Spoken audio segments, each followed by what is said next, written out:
As I sit here in this hot afternoon, enjoying the view in the amazing city of Nairobi, I want to tell you a beautiful story. This is for you who thinks the Bible is boring and it's not easy to read. Let me tell you, it is full of very interesting stories, and from now henceforth, I got you. I'm going to be reading for you stories that will really interest you. Today, we are starting our stories in Israel. We are in Shechem, in Canaan. And there's this beautiful young girl born in a family of 12 boys. And her name is Dinah, the daughter of Leah and Jacob. So Dinah went out to visit the women of the land of Shechem. When Shechem, son of Hamor, the Hivite, the ruler of that area, saw her, he took her and sadly raped her. His heart was drawn to Dinah, but what he did was so wrong. So he said that he loved the young woman and spoke so tenderly about her, but who gave him the right to rape the young girl? What a shame. So what did he do?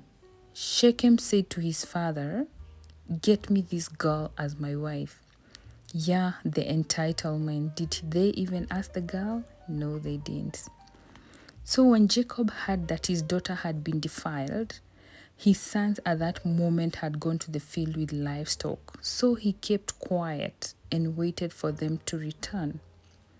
When they returned, he told them what had happened and what the father to Shechem, who had defiled their sister, had requested. Man, the boys were furious because obviously, wouldn't you be? Who gave Shechem the right to defile the young girl? He didn't even ask for her consent. Then he comes and confesses that he wants to marry her. Wait a minute. Is he even aware if Dinah wants to marry him or not? Anyway, we continue with the story. So, the brothers were very, very mad.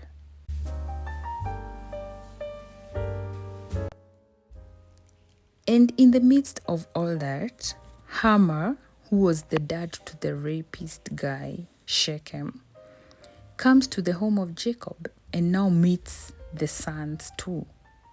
And he's here telling them, "My son Shechem has his heart set on your daughter. Please give her to him as a wife. Intermarry with us. Give us your daughters and take our daughters for yourself. You can settle amongst us. The land is open to you. Live in it, trade, and acquire property in it." Later, Shechem himself now, the guy who raped Dinah, said to the brothers and to the father of Dinah, "Let me find favor in your eyes, and I will give you whatever you ask for. Make the price for the bride and the gift I am to bring as great as you like, and I will pay whatever you ask me. Only give me the young woman as my wife." Guys, let's pause a bit. In all this story, Dinah has not been consulted 1 minute. But that was the culture in Israel. Actually, if you notice in the Bible stories, it's like the ladies were rarely actually mentioned. And even for the marriages, it was like the parents it was an arranged marriage kind of setup.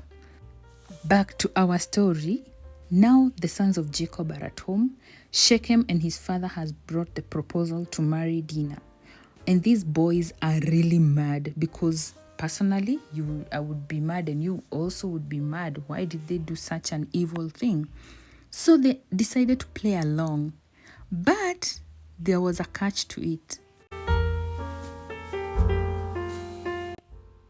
The boys told Shechem and his father, "We can't do such a thing. We can't give you our sister to a man who is not circumcised. That would be a disgrace to us." And circumcision meant a lot in Israel. "We will enter into an agreement with you on one condition only, that you become like us by circumcising all your males. Guys, remember, Shechem had agreed to whatever price they would put on Dinah. Then the boys continued. We will give you our daughters and take your daughters for ourselves. We will settle among you and become one people with you. But if you will not agree to be circumcised, we will take our sisters and go. Now, that proposal seemed very good to Hamor and his son Shechem, because all they wanted was to marry this beautiful girl. The young man, who was the most honored of all his father's family, lost no time in doing what they said, because he was delighted with Jacob's daughter. Can you pause a bit? Yeah, they have fallen right into the trap that Jacob's boys set up for the love of their sister. It's going down. Guys, Hamor and his son Shechem went to the gate of their city to speak to the men of their city. These men are they said that these men are very friendly. They said they will live in our land, trade in it, and since we have plenty of room for them, we can marry their daughters, they can marry ours. Blah. So Shechem and Hamor went ahead and informed the men at their place on the condition that the Jacob and his sons had given, that they needed to be circumcised.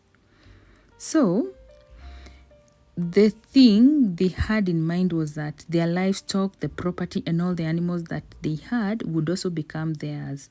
So they said, let us agree to their terms, and they will settle among us. My friend, that was it. So all the men who went out of the city gate agreed with Hamor and his son Shechem, and every male in the city was circumcised. So every male in the city of Shechem was circumcised, apart from the Israelites, of course, who had joined them, Jacob and his sons, who had joined them, and they were already circumcised. So these guys agreed. And what happened? 3 days later, when they had been circumcised, all of them were in so much pain. So, you know what happened? The plan was falling into place. 2 of Jacob's sons, Simeon and Levi, they were Dinah's brothers. You remember Dinah, the girl who had been defiled? They said it's payback time. They took their swords and attacked the unsuspecting city. Remember, every man now at that city is down because they are healing from the circumcision that happened. They put Hamor and his son Shechem to the sword, took Dinah from Shechem's house, and left. The sons of Jacob also came up upon the dead bodies, looted the whole city. Imagine they have cleared a whole male species in that place, revenging for whatever happened to their sisters. Okay. I'm thinking, was it a good thing? That was revenge, by the way, and maybe it was caused by the pain and bitterness. And at this point, I'm wondering what is going on in Dinah's mind. What had happened? What is she thinking?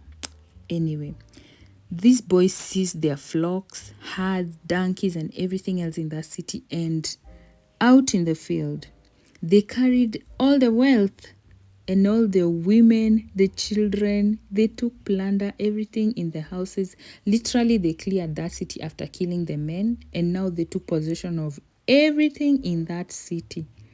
And this was payback for what had happened to their sister. And you know, while all this plan is happening that Simeon and Levi had plotted, Jacob was not aware of what his boys were planning. He thought they had actually agreed with the circumcision thing so that they can now live in harmony together with the guys of Shechem, but the boys had other plans. So Jacob was when he heard what had happened, he was their father.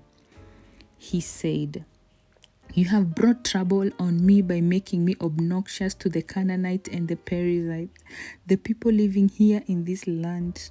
We are few in number. If they come and join forces against me and attack me and you people, all of us and our households will be destroyed." Because remember, Shechem was not in isolation. There were other cities, and Jacob and his family are the ones who had come in. And now the boys have done the deed, revenging for their sister. They have actually killed everyone. So they said, Should our sister have been treated like a prostitute? They were really not even sorry. And simply, that's how a whole city of Shechem was wiped off all the men and looted.